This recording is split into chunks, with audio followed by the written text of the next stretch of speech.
welcome, friends, to another episode of Pastor and the Professor, bringing you theological insights and yet practical for daily living. Could you put in some cheesy music behind that, Andy, like a soap opera, as the world turns? Well, last week we talked about being more serious. Right, exactly. How'd I do? Well, you did great. I mean, other than it sounded like a soap opera or something. Welcome, friends. Welcoming someone to the funeral home. That's what I was thinking. You've opened the door to the funeral home. That's going to play right away. Some places have bells. The funeral home is welcome to heavenly rest or whatever. And we love funeral directors. God bless them. Yeah. I mean, we do a lot with them. They're wonderful. They've really helped my ministry. Absolutely. Yeah, we've got some amazing folks here in the Ozaki community. Exactly. Yeah. But anyway, so we're here, and it's still it's still Lord's Supper time. Right. We know it's the second week of Advent, too, but I just still like this. Advent reminds us he's coming. Yep. That he came and he's coming again. He's coming as one who is in one person, true God and true man. Mm-hmm. He's coming. You know, the Lord's Supper is also that announcement that true God, true man, body and blood, bread and wine is both here and is coming again and again and again to the end of time. We'll be serving the Lord's Supper. Right? We did an Advent series called He Comes. Oh, and okay. It was the first one was Jesus coming. Sure. In the flesh in Bethlehem. Yep. Second one was the means of grace. Oh. Okay. He's not a distant God. No, right. Every time I open the Word or remember my baptism, take me. And then the third one is, he's coming again. Oh, sure. Right. And this time everybody will know. Right. You don't have to listen to anyone say, he's over there. Right. He's over there. No. Don't worry about that. The voice of the archangel will be sufficiently loud. Trumpet call of God. At that moment, even the deaf will hear. Yeah. Oh, that's neat. Yeah. No one will have to sign, interpret. No. And everyone will it won't be, now what is that? Yeah. It'll be like, is that the noon whistle at the plant? Even people who say there is no God, they will say, every knee will bow. And every tongue confess that Jesus Christ is Lord. Philippians, Lord. Right? Yep, Philippians chapter 2. Yeah. So at that moment, we won't need an interpreter. Nope. No, we'll know. Nope. We won't have to turn on the TV news to figure out what was that blast about. Exactly. That would be interesting to be the on-camera people at the moment that happens. Now, I suspect that the screen has gone dead. Yeah, we don't need that. Yeah, we don't need it. We're all attention on the one who's come. And we're in the news. Yes. Because he comes to us. Yeah. It's not like the slow unfolding of a Santa Claus circling the earth being tracked by NORAD. Yeah. You know, it's instantaneous. Yeah. We're there. Now, how we'll do that? Or how we see the new year. Yeah, from every time zone, right? Exactly. Ta-dunk, when we're last or first, whatever. Yeah. That's holiday I don't stay up till midnight anyway. Yeah, we're glad that we'll celebrate with those people in London at about 6 in the evening. Well, and that's okay. Them. And you know what? When you wake up tomorrow, it's there. Still New Year. Yeah, it's very good. So, why communion? I posted this question for us. You go to church and you hear over and over that you're forgiven. Right? You should hear it in all the hymns. Mm-hmm. Yeah, you better hear it in the sermon. Yeah. You heard it early on in confession and absolution. Right. Then typically at the end or near the end, you have the Lord's Supper. Why bother with another announcement, another means of the forgiveness that you've heard in multiple ways up to that point? As a matter of fact, I knew about it before I even opened the door of the church and walked in. Yeah. Right? I live in this. Right. So why tell me again? And it's almost answers the question, not just why communion, why go to church anyway? I know what they're saying. They're going to talk about Jesus. Yeah. And then talk about forgiveness and eternal life. Yeah. And maybe we should forgive each other. Oh, yeah. I got it. Mm-hmm. Right. Is it like watching the same Seinfeld rerun every week? I guess so. Okay. You know what's going to happen. I know what's happening. Kramer goodness. has another crazy idea, and guess what? It won't work. It's not going to work. No. And Jerry makes fun of it. Exactly. And that's right. what it is. Yeah. And George, has still not done much with life. No. No. And Elaine just keeps criticizing him. Exactly. So we know. know. Even that episode, we see that episode over and over and over absolutely. and over again. Have you ever just flipped through channels and went, oh, Seinfeld, I love this episode. I love this one. I'm going to watch this one. Right. And your wonderful spouse could say, but honey, you know that. I know. And I can't wait to. And what Diane will say to me is, you don't have to say the line before them.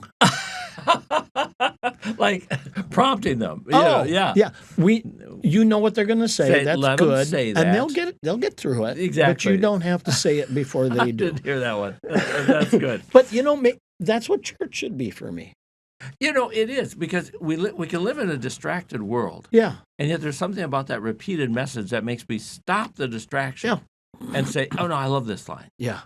And maybe I love this line. He forgives. He forgives. Yeah, and He forgives. Being on the other side of the pulpit, I'm kind of liking. Oh, yeah, okay. Because when I hear a message, I was like, well, I needed that. Yeah. That really encouraged me to be in my scriptures more. Or, I was a little worried about what's coming, and that's it. Man, God's got this all taken care of. And hey, I know how the story ends, but I like to hear the ending over and over again.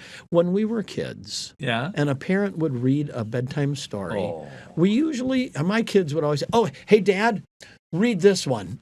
Right. And there's no mystery to how this is going to go. No. I have a Dr. Seuss book in my shelf. It's torn to shreds. Yeah. Finger, thumb. Okay. And my kids wanted that read over and over. And don't skip a page, because they know. Don't. And they're saying it before I turn the page. Right. But if you try to skip a page, then you have to go back 2 pages to get a run at it. Yeah. And I bought that book when they had kids.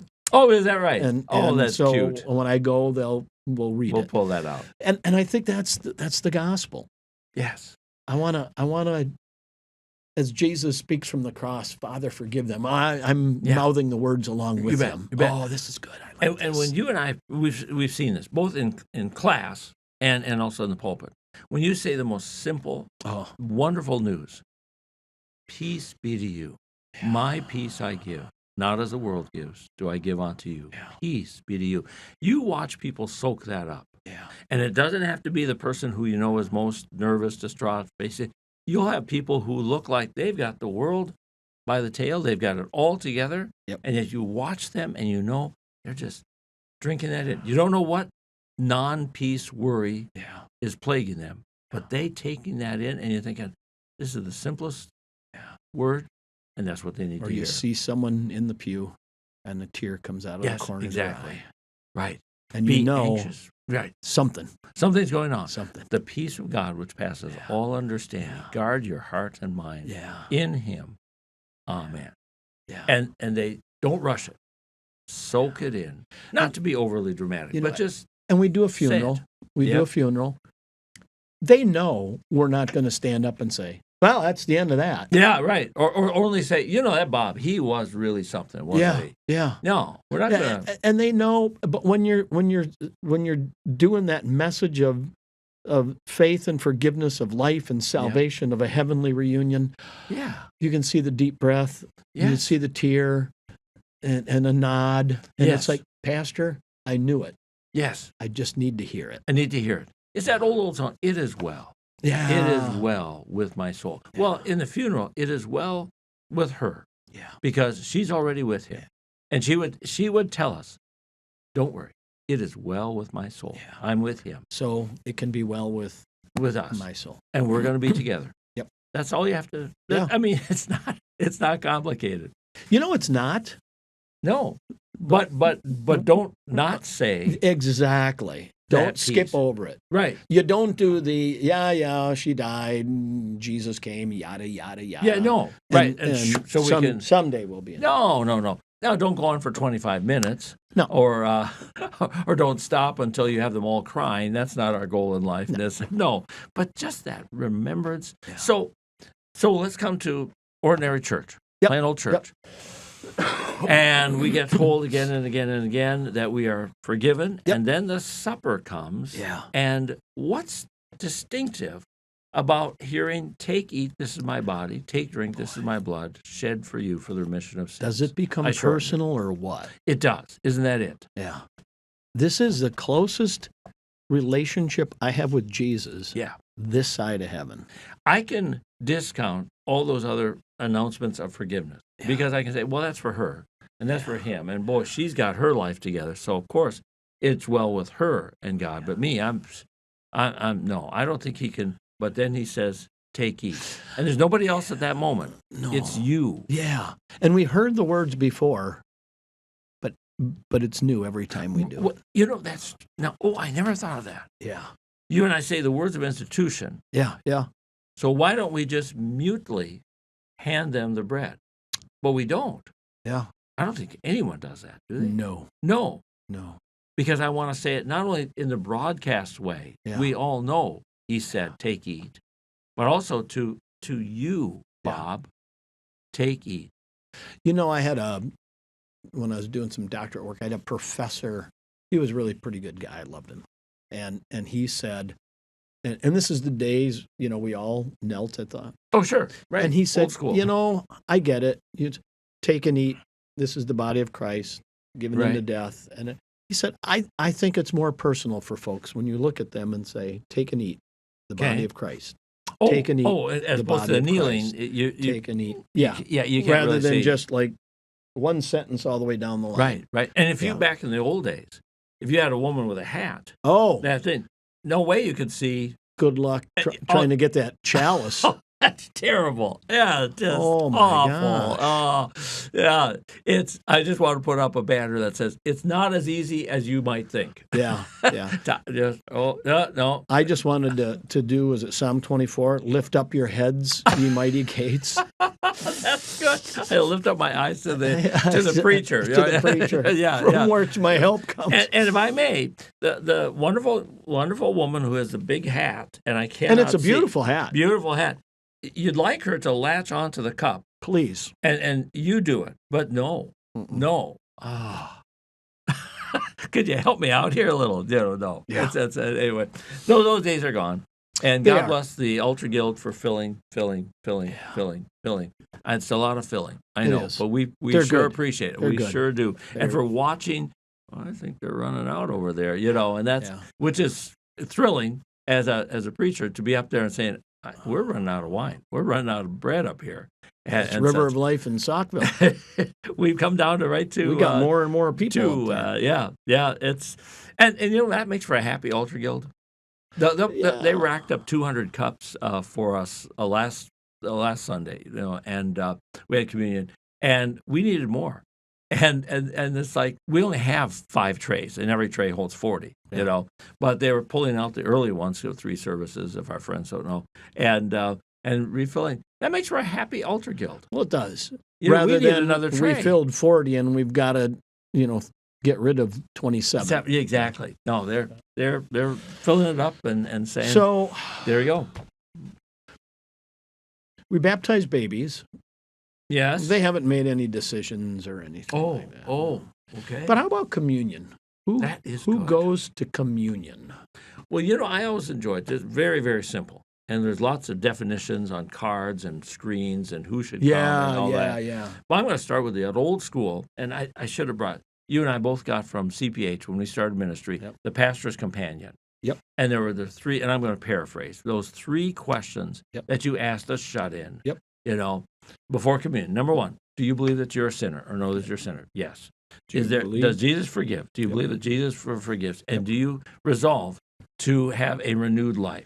I think I'm pretty close on that renewed life. Mm-hmm. So those are 1, 2, 3. Yes. Mm-hmm. We've asked those 1,000 times and such. If you say yes, doors are opening. Mm-hmm. If you say no, why would no make me say, then we need to keep talking? Right. We're not going to go to the supper. Right. Exactly. There's a certain, not only a reverence for us when we go, but because there is a deliverance. Right. It's important for us to understand what God has done for us. Right. And what does he give me? Right. And what's he doing here? Yeah. So we had asked earlier, if you don't, you don't believe, but you go to communion anyway, what are you getting? Well, you're not getting just bread and wine. No. Or a show that'll keep somebody off your back. Right. Right. You are getting his body and blood, Yeah. but with a warning. Yeah. On that. Yeah. So, but I do like also those 3 questions, or simply this, to understand the supper as we do. Yeah. That this truly his body and blood. Exactly. And sometimes we're seen as intolerant, exclusivistic, if that's a word. Okay. Yeah. Like, oh, come on, you think you guys are better than that? And we're just really, whoever eats and drinks, right? Without understanding, without discerning, without believing that Jesus is present, eats and drinks judgment. Right. And if you don't know what it is, you don't take it. Right. Yeah. This is not the best illustration in the world, but you remember, what is it? Like 2 months ago, I hurt my back. Yeah. You know, the time the side stand broke on the bike and whatever, and I hurt my back. And I didn't announce it, but the next Sunday, I was hurting. And I was my hand back there, and just like I preached my way through it, pressing on my back and things like that. Well, people ask, like, what's up? Oh, my back hurts, and I got more drugs out of that week that come.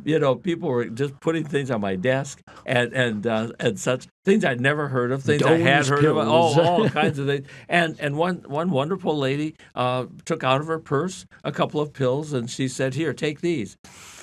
What are they? It was kind of like, maybe I won't take. I didn't. I won't take what I don't know.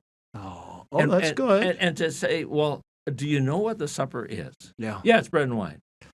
There's more to that. Yeah. There's more than that. That's just an outer shell, you might say. Yeah. There's more. So don't take pills you don't know. That's and good. Don't take the supper. Medications. There's more to it than meets the eye. Yeah. And it is a spiritual medication. It is, and it really works. God bless everybody who offered me lots of pills. Yeah. And lots of advice. Sleep on a board, sleep on the floor, no, sleep on a chair, sleep on your side, sleep on your. There are lots of sleep directions. Bless their hearts, all kinds of things. And let's not even get started on who you should go to for help. Don't go to a chiropractor. Make sure you do go to a chiropractor. Because they are God's gift to the world. Go to PT. No, you don't need PT. No. I just get online. Find some exercises. Fantastic. Yeah. It reminds you that you don't know. So here's the good news. When we come to the supper, isn't it wonderful? He gave us very simple directions. He said, "Take, eat. This is my body." And you look at and it's bread. Yeah, that's because you're going to eat it. Yeah. For the forgiveness of sin. Yeah. Isn't that wonderful? Yeah. You go to the doc, and God bless docs. Usually you walk away with 3-4 pages of post-visit directions. Yeah. Avoid this. Have you read any of those? Oh, golly. They're so long and they scare me. I'll take the pill, whatever you tell me, Doc. Yeah. I'll do it. But isn't it amazing? But just remember, the pill may cause insomnia, give you gastrointestinal challenges, it's all that cause dizziness, don't drive. Right. But it'll save your soul for all eternity with words this simple. Take, eat. This is my body given for the forgiveness of sins. Yeah.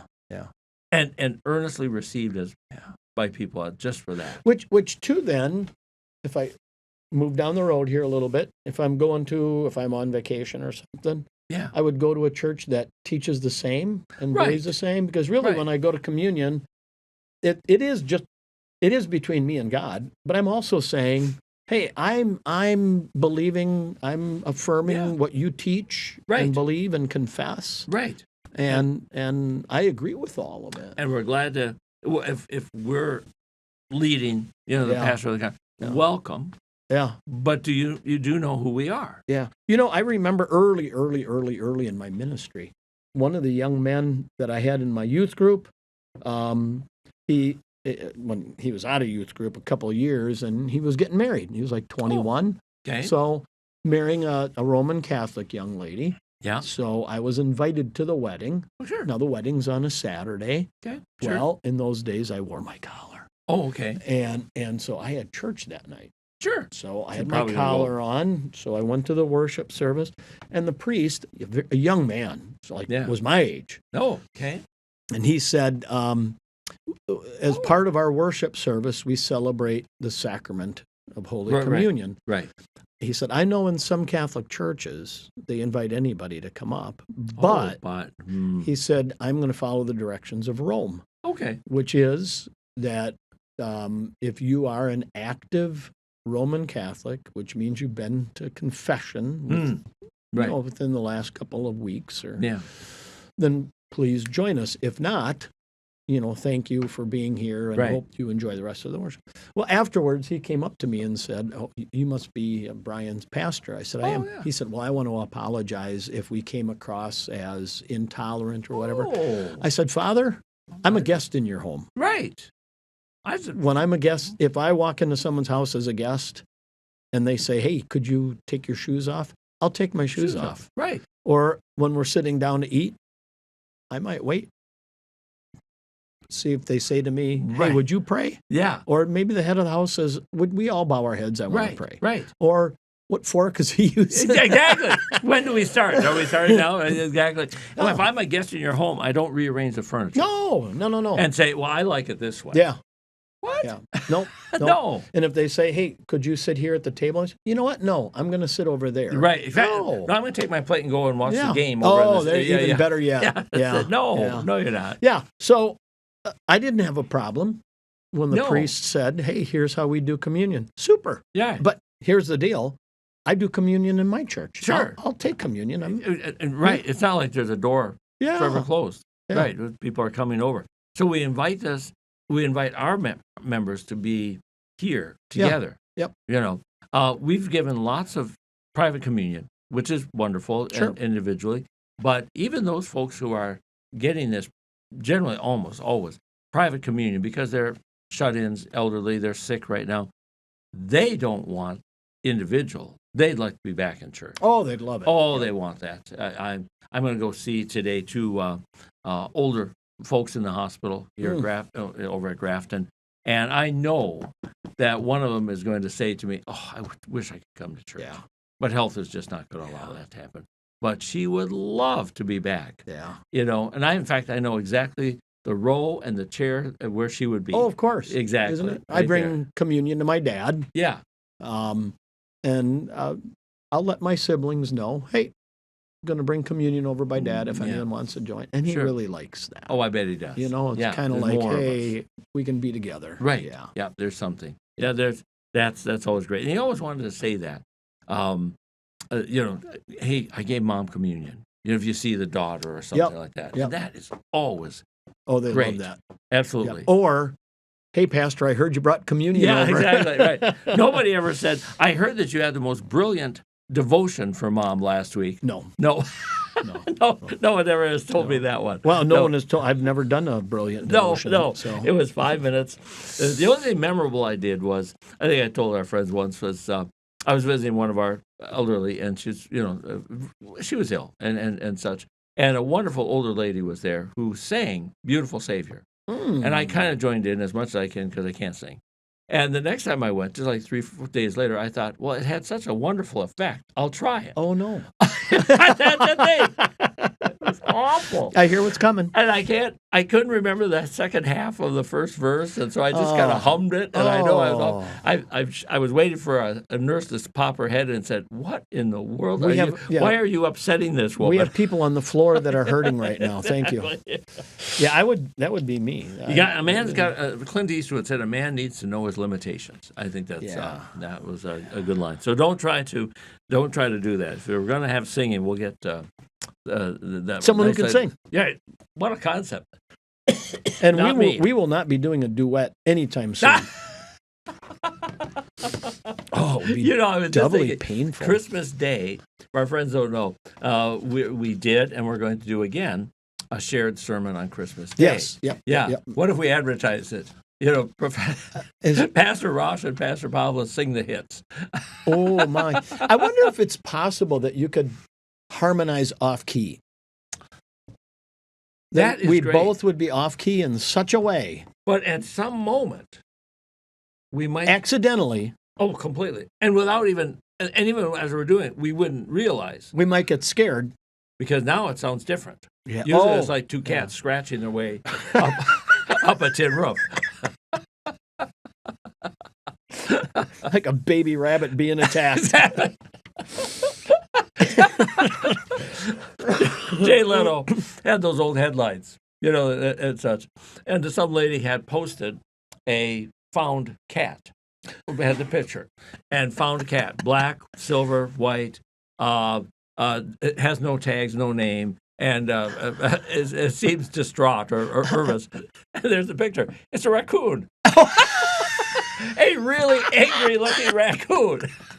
Like, ma'am, that's not a cat, and you don't want to keep it. I mean, I don't know what you do, but call the animal shelter people. I thought you were going to talk about the family that was looking for their lost dog. No. 15-year-old mixed mutt. Okay. One eye. Oh. Sad. One ear. Oh. A crazy limp. Oh. Missing fur off of the tail. Comes to the name Lucky. Oh, that's good. Oh, sad. All right, I know we're bringing her home. So they hope. They hope. Well, we value the supper. We've got 3 or 4 minutes left. We value the supper as the reassurance of the forgiveness that we've heard, giving us the very price that was paid. Yep. It's great to hear that Jesus died on the cross. Yep. And we take it by faith. But when he says, take ye to my body, here's the price that was paid. Oh. Isn't that a marvelous that's thought? a reminder. It is. And again, there's more body. than just reminder in here. Yeah. Here's the reality. But this is the honest to goodness truth. Yes. And I'll prove it to you. Right.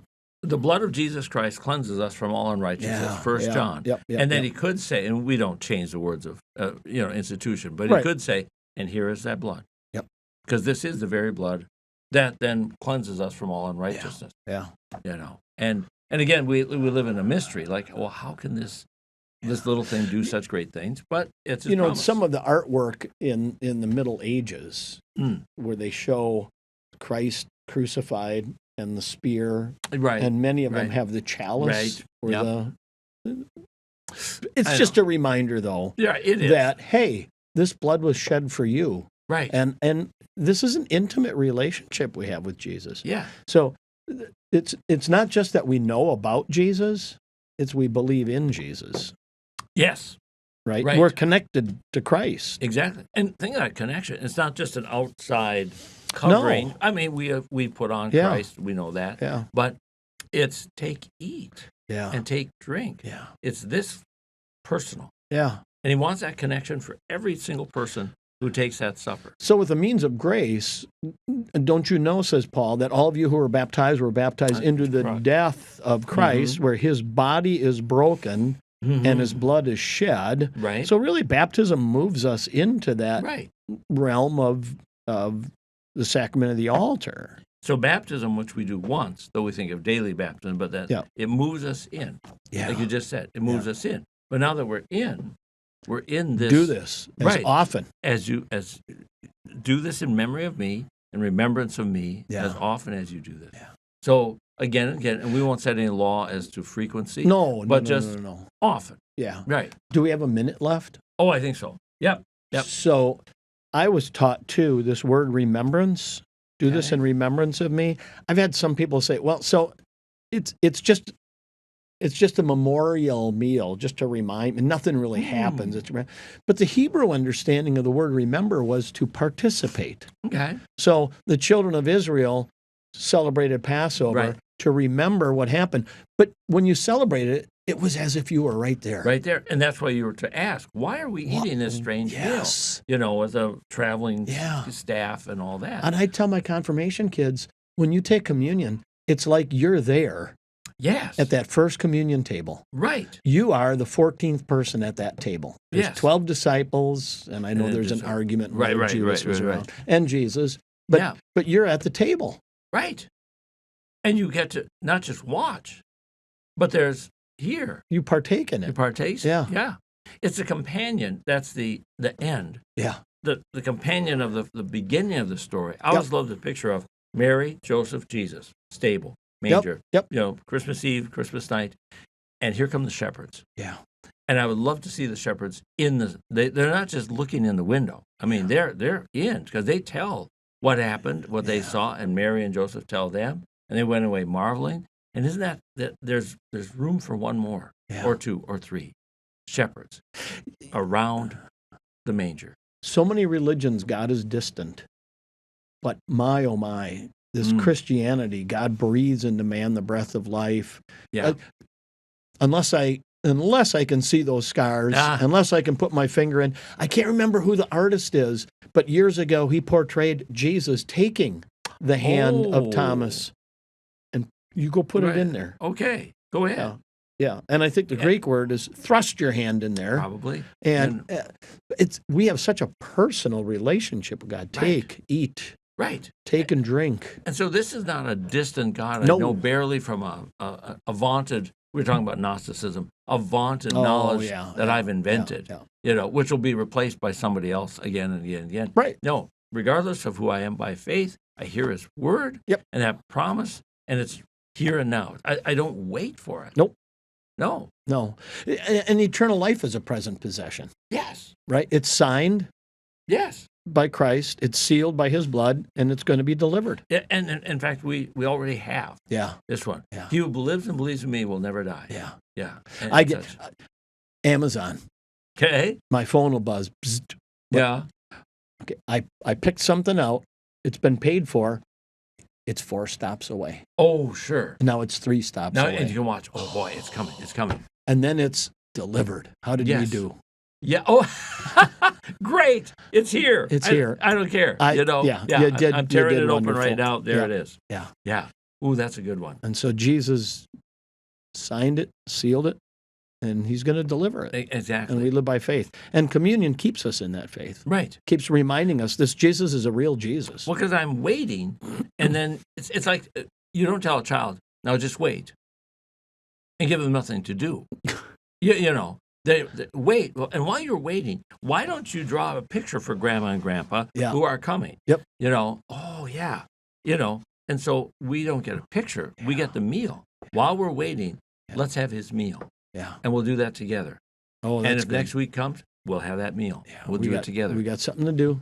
Exactly. And not just to keep us busy, but I'm drawing the picture. It's going to be for Grandma and Grandpa. Grandpa, yeah. Communion, it's going to be for me. Exactly. Yeah. So. And when he comes, out of grace and mercy, he'll say, well done. Yep. Isn't that amazing? Yeah. However we... Communion's a two-way street. Yeah. There we go. Well, thank you to our friends who have gone through another thing on the Lord's Supper. Mm-hmm. Second week of Advent. Yep. There we are. And getting closer. Getting closer. Christmas shopping's all done. Well, I'm not. Speaking of Amazon. Yeah, exactly. Speaking of asking better questions, so really, what do we want here? I love when Diane says to me, we share an Amazon account. Oh, okay. Don't look at Amazon. Don't. Well, I got to do shopping. Don't look at Amazon. Yeah. Tell me and I'll do it for you. Yeah. If you've got any wisdom. I thought I'd buy you a new. Don't. No, don't look. Don't look. No, that's all right. That's all right. So then I got to go to the dollar store and get her gift. Don't look. Or I go over here to the lost and found table. Oh my heavens! Yeah, last year she got leather gloves. There's a lot of stuff. Yeah, they're both left-handed, and one's brown and one's black, but they're beautiful. Beautiful, fantastic. Yeah. For our friends don't know, the lost and found table for the school is unbelievable. It's packed. And how Johnny got home with only one shoe. We didn't notice. Something might be missing. I still wonder. Or Sally went home without glasses. Yes. Again. Okay, whatever. There you go. All right. I haven't seen a Bible out there. I've seen other textbooks. Yeah. But I haven't seen a Bible, and I'm glad to say. Isn't that nice? That is nice. That's nice. I got to tell you, I went over to the Goodwill, and I always go through the book section. Sure. I am here to tell you. What did you find? I found a new catechism. Really? I found a Lutheran study Bible. And oh, my goodness. Along with a couple of devotional books. And it just so happened they were in there just like a week or two after confirmation. Oh. I didn't want to hear that. I know. Oh, but I know.